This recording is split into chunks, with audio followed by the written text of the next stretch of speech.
Bienvenue dans cette 4e vidéo sur le cours de fiscalité directe.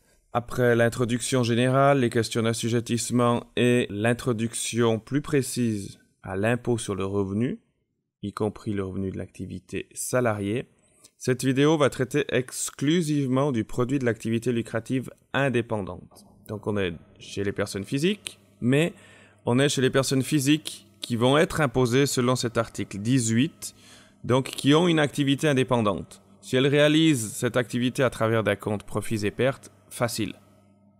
J'ai envie de dire sur le principe, on tiendra une comptabilité et on définira le montant soumis à l'impôt. Ça sera beaucoup plus délicat par contre sur ce qu'on appellera des personnes qui sont imposées comme des indépendants mais qui ne le sont pas, je dirais, en tant que telles ou pas forcément reconnaissables en tant que telles. Par exemple, des gens qui font du commerce de titres ou qui font du commerce d'immeubles. J'achète 1 ou 2 appartements, je les revends, je vais être imposé probablement ou en tout cas potentiellement comme un indépendant sans forcément tenir mon relevé de recettes et dépenses ou alors mon compte de profits et pertes. Donc c'est vraiment des notions qui sont importantes. Il y aura 2-3 mots très précis qu'il faudra retenir pour la suite du cours et notamment en lien avec cet article 18. Cet article 18 donnera aussi beaucoup lieu à de la jurisprudence, donc je vous encourage toujours à lire cette jurisprudence, notamment sur la répartition ou séparation plutôt entre ce qui est fortune commerciale et fortune privée. On va y revenir, c'est important.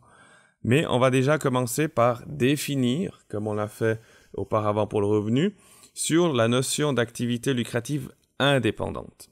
Là aussi, il n'y a pas de définition dans la loi en tant que telle. Vous n'allez pas retrouver l'activité lucrative indépendante est. Par contre, on vous dit à cet article 18 que tous les revenus qui proviennent d'une activité indépendante au sens large sont imposables au sens de cet article 18.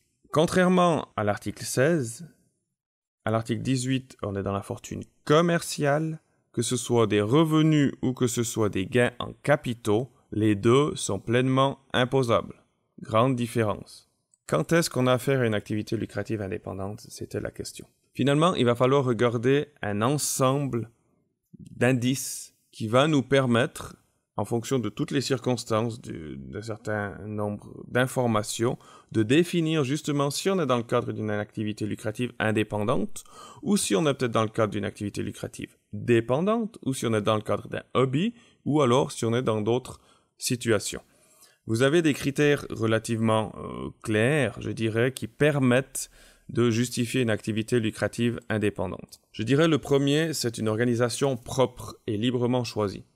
Vous êtes indépendant, vous organisez comme vous avez l'envie. C'est vous qui gérez votre structure, vos installations, votre manière de faire, votre manière d'exercer votre activité. Vous êtes libre, première chose. Deuxième critère, vous êtes sur le principe reconnaissable de l'extérieur. Encore une fois, pour une activité courante, régulière, vous êtes peut-être inscrit au registre du commerce, vous êtes peut-être inscrit au registre de la TVA, vous avez peut-être un logo, vous avez peut-être un site internet. On sait qu'on peut vous demander un certain nombre de prestations qui rentrent dans le cadre de votre activité. Vous participez d'une manière ou d'une autre dans votre environnement à la vie économique. Donc, c'est un critère important. Autre critère, quand vous exercez une activité lucrative indépendante, vous mettez à profit ce qu'on appelle du capital et du travail. Il faut des moyens, qui peuvent être financiers ou en termes de personnel.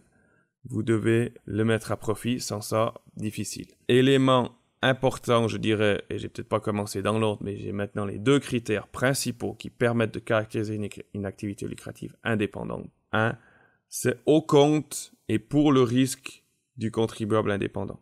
C'est lui qui assume le risque, contrairement à s'il était salarié. Élément très important. Et deuxième élément important, quand on exerce une activité lucrative indépendante, le but final, c'est de réaliser un profit. Si on fait ça juste pour s'amuser ou pour le plaisir, on le verra, on n'est pas dans une activité lucrative indépendante. Donc si on met ces 4 ou 5 critères ensemble, une organisation propre, reconnaissable de l'extérieur, de façon systématique, au propre risque du contribuable, dans le but de réaliser un profit, on a, je dirais, cet ensemble qui permet de définir ce qu'est une activité lucrative indépendante, qui doit être distinguée de l'activité qu'on appelle le hobby, qui n'est justement pas une activité en tant que telle. Le critère de différence, c'est que dans le hobby, il n'y a pas de volonté de rechercher du profit. Il n'y a pas ce but lucratif. Donc, quand on est dans le hobby et qu'on fait un gain en capital, dans la mesure où on n'est pas dans une activité commerciale, justement, ce gain en capital ne sera pas soumis à l'imposition. Si on gère notre fortune privée, j'ai un appartement, un chalet, une maison, peut-être 2 appartements, je les gère de manière courante. On n'est pas dans une activité lucrative indépendante.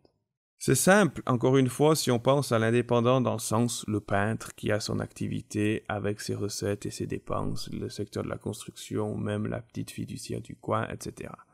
C'est plus délicat quand on a affaire à des gens qui font du commerce de titres ou à du commerce d'immeubles.